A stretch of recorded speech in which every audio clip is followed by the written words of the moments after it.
La Segunda Guerra Mundial, segunda parte. De otoño de 1942 a la victoria aliada. La campaña italiana. Desde 1943 en África, las tropas americanas y británicas, tras rudos combates, consiguieron imponer su superioridad y consiguieron el embolsamiento de los ejércitos alemanes e italianos en Túnez. Las últimas tropas del eje acorraladas capitularon en mayo de 1943. Ello dejó abierto el camino para que los poderosos ejércitos que ingleses y americanos habían concentrado en las costas procedieran al asalto del sur de Europa a través de Sicilia.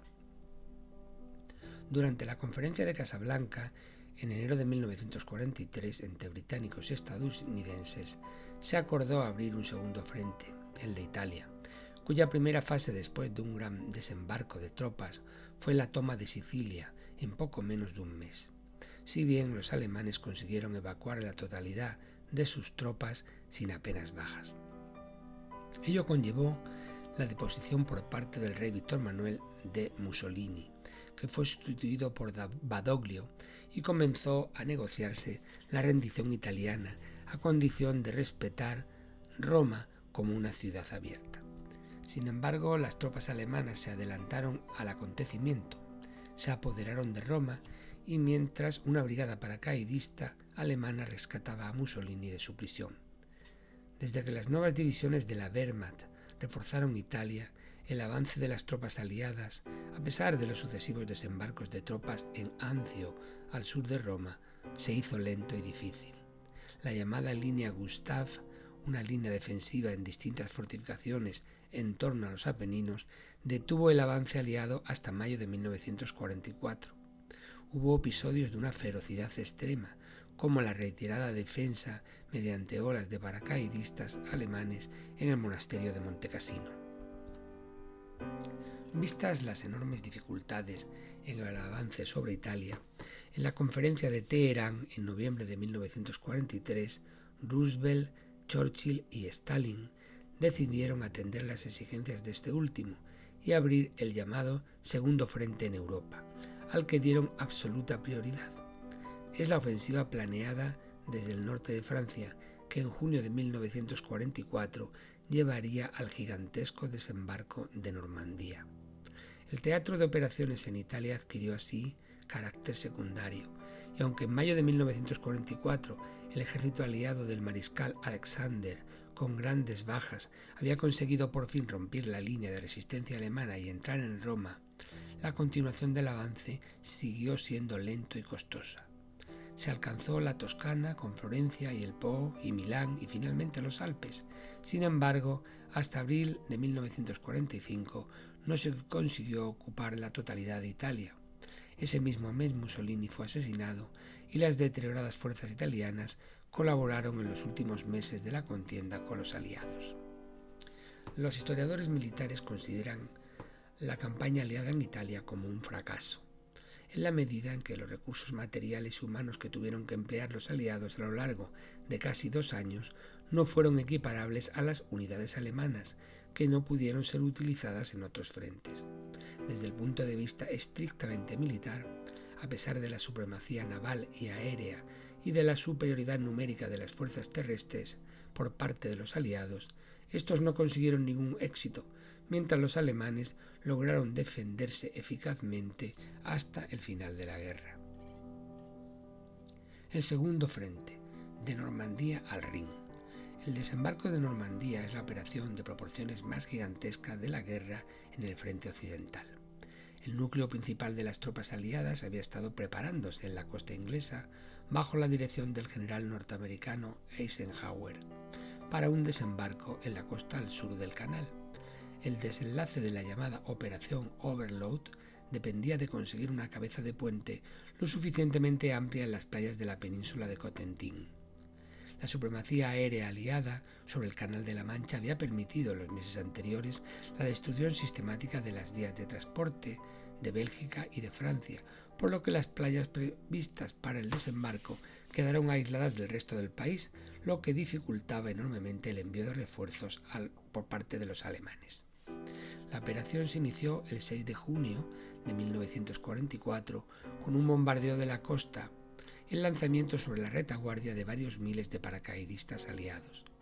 A pesar de la resistencia alemana en el sector de Caen y en la playa de Omaha, nombre en clave de una de las zonas con mayor número de bajas del desembarco, los aliados lograron desembarcar 150.000 hombres solo durante el primer día y fueron capaces de establecer una sólida cabeza de puente en la costa de más de 130 kilómetros de longitud.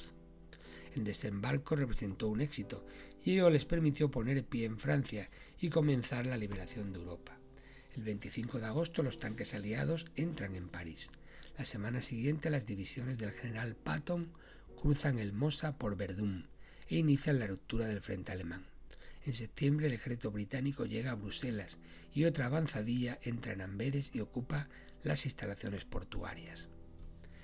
Si se lograba avanzar por el Rin y tomar el Ruhr, que distaba solo 170 kilómetros, la guerra podría haber acabado en pocas semanas.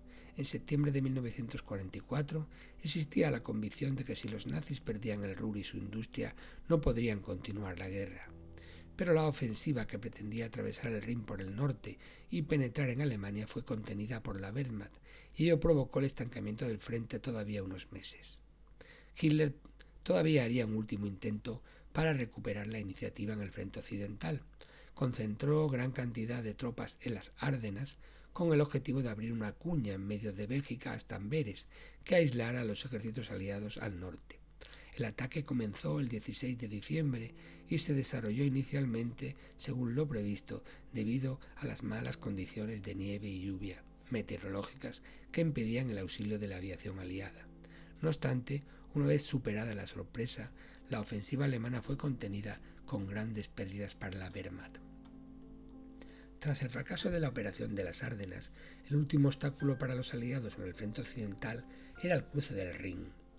Hitler, imponiéndose a sus generales, en lugar de organizar su defensa desde su orilla oriental, ordenó que sus tropas se mantuvieran en el oeste y mandó destruir todos los puentes sobre el Gran Río. Las unidades alemanas, que iban siendo derrotadas al oeste del Rin, dejaron un solo puente en la ciudad de Remagen como única vía de escape hacia Alemania. El puente fue capturado intacto por una avanzadilla de tropas norteamericanas en una arriesgada escaramuza que fue llevada al cine.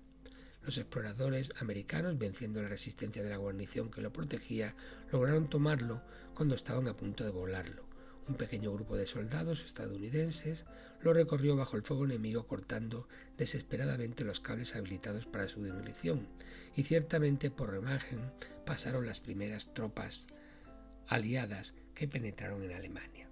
En Berlín la noticia de la captura del puente enfureció a Hitler. 4 oficiales fueron declarados culpables en un consejo de guerra y fusilados. A la siguiente semana los alemanes lanzaron ataques aéreos para destruir el puente de Remagen sin éxito. La película, sin embargo, no cuenta que el 17 de marzo, apenas mientras ingenieros de combate lo reparaban, el puente colapsó inesperadamente, llevándose a 28 soldados consigo. Realmente el paso del grueso de las tropas aliadas se realizó más al norte, donde Montgomery llevaba meses preparando el cruce del Rin a gran escala. La Gran Guerra Patria Soviética. Gracias a la resistencia alemana en Stalingrado, los ejércitos alemanes en el Cáucaso pudieron realizar una ordenada y rápida retirada y consiguieron evitar un desastre aún mayor. No obstante, a mediados de enero el Ejército Rojo desencadenó una ofensiva en toda la parte sur del frente que supuso un avance importante. En febrero de 1942, los alemanes consiguieron recuperar algún territorio perdido y contraatacar en diversas direcciones, creando un saliente alrededor de la ciudad de Kursk. Ambos ejércitos se reforzaron, esperando a una ofensiva en el verano. Conforme avanzaba la primavera, los preparativos alemanes hicieron evidente el lugar en que se iba a desarrollar la ofensiva, lo que permitió al Ejército Rojo preparar hasta 8 cinturones defensivos sobre el saliente de Kursk con una profundidad de 200 kilómetros. Algunos datos dan idea de las proporciones de esta batalla de Kursk. La extensión del saliente de Kursk equivale al tamaño de la mitad de Inglaterra. El ejército alemán concentró allí el 70% de sus tanques y aviones del frente este, además de 900.000 hombres. El ejército soviético había mejorado notablemente la calidad de su armamento desde el inicio de la guerra, así como la calidad técnica de sus mandos, y tenía aún mayor número de hombres que el alemán. La ofensiva alemana a comienzos de julio de 1943 penetró 30 kilómetros en sendos ataques al norte y al sur y finalmente quedó retenida. Al cabo de una semana, el Ejército Rojo inició su propia ofensiva al mando del general Zhukov. Fue la mayor batalla de tanques de la historia.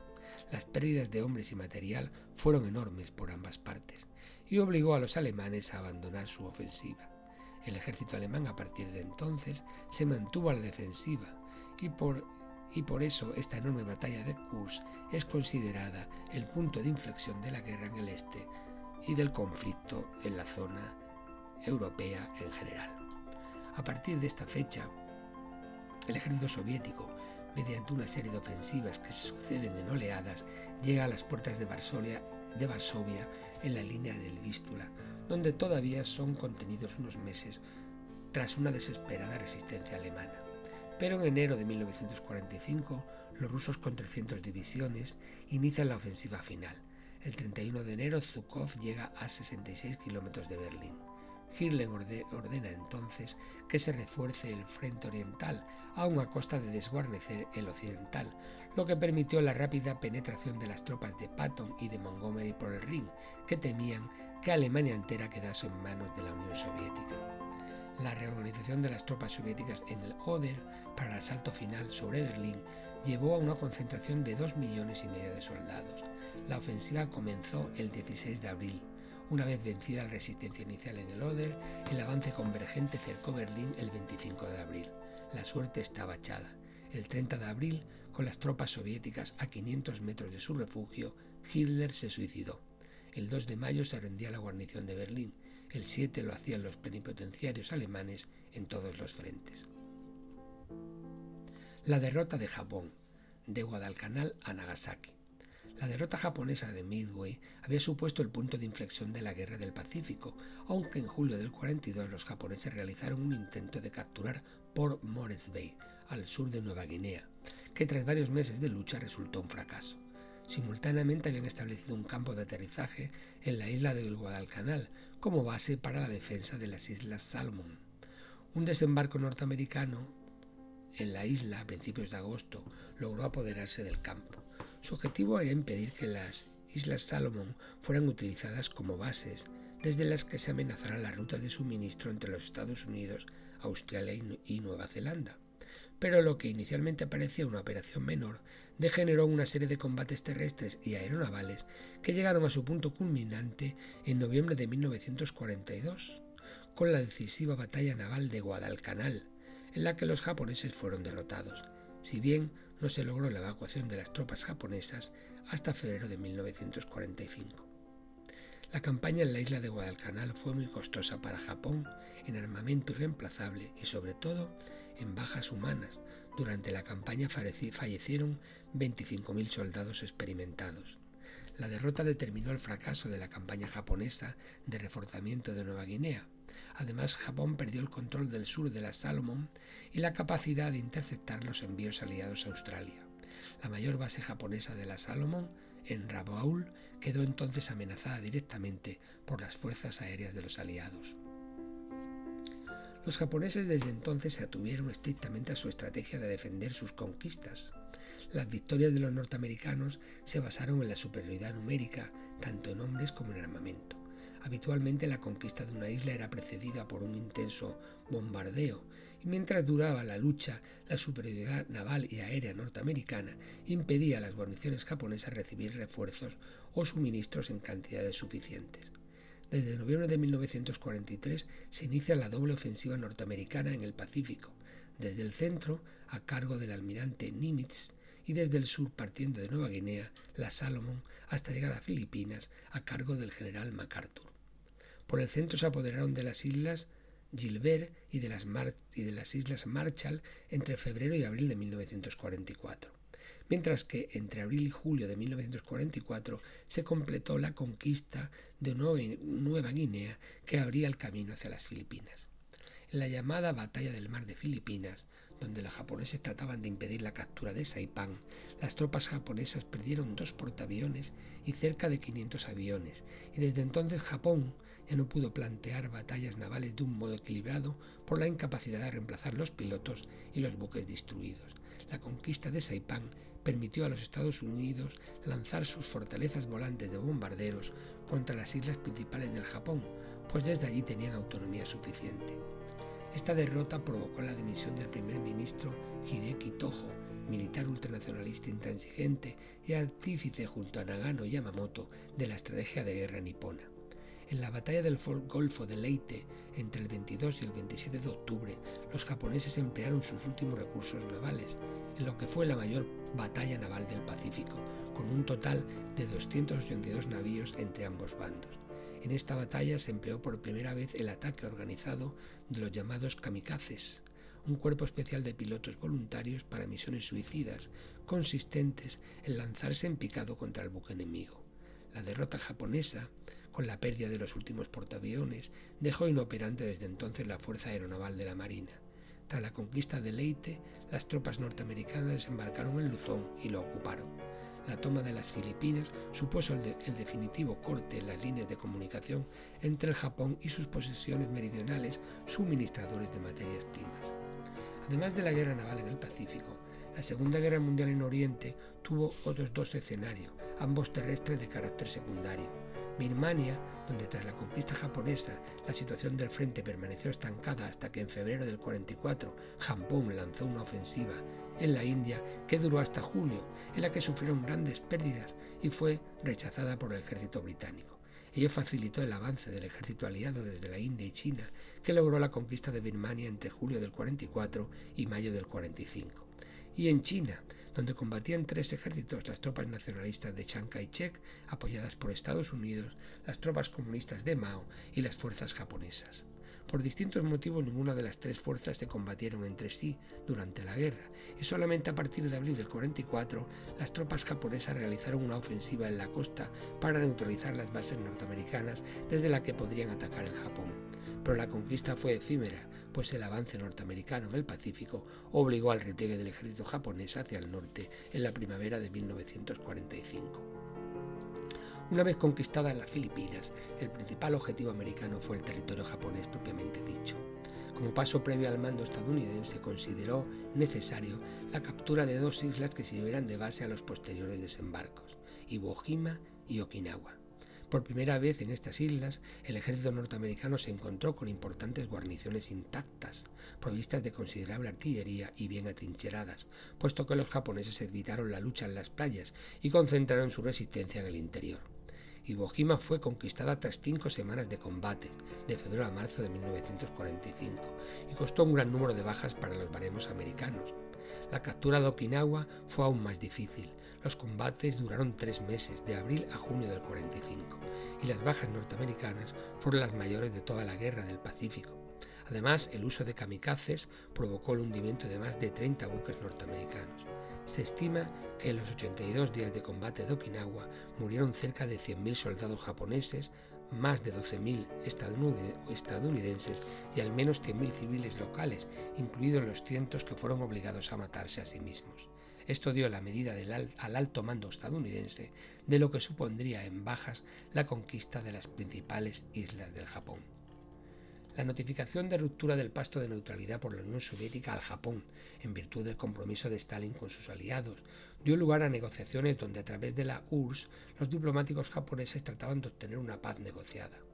Por su parte, y por esas mismas fechas, los Estados Unidos, Gran Bretaña y China realizaban la Declaración de Potsdam del 26 de julio de 1945, por la cual exigía la rendición incondicional del Japón y amenazaban con una destrucción inmediata total en caso contrario.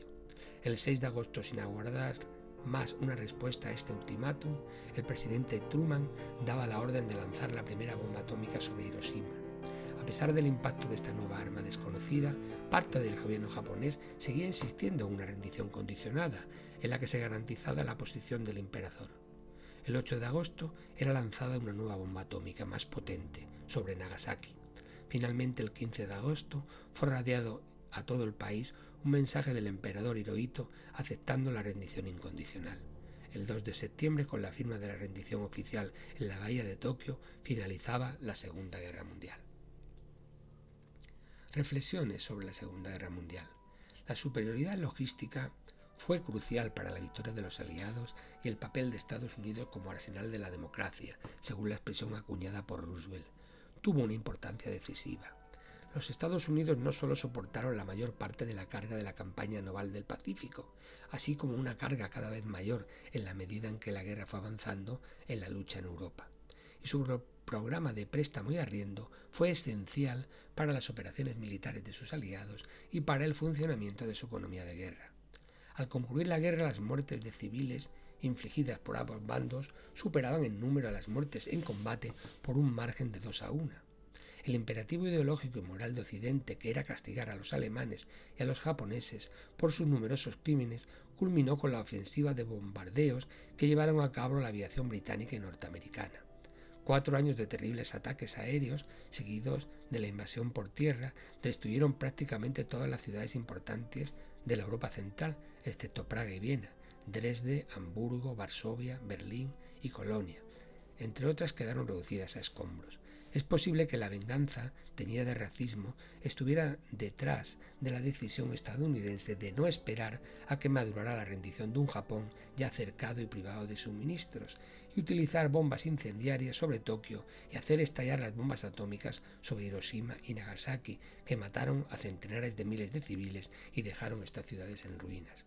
Sin embargo, aunque estas campañas de bombardeo resulten hoy muy desagradables para la mayoría de los ciudadanos, reflejaban entonces la creencia y la convicción moral mayoritaria en Occidente de que los ataques aéreos pondrían fin a una guerra que cada día resultaba más horrible, tanto para los soldados como para los civiles. A fin de cuentas, la única forma de derrotar a la Alemania nazi, a la Italia fascista y al Japón imperial era luchando. Los aliados tuvieron que luchar contra sus enemigos en el aire, en la tierra y en el mar en todo el planeta. La historia de la Segunda Guerra Mundial nos enseña que la rectitud moral por sí sola no gana batallas y que las malas causas no llevan en sí mismas necesariamente las semillas de su propia destrucción. Una vez empezadas, hasta las guerras justas deben ganarse.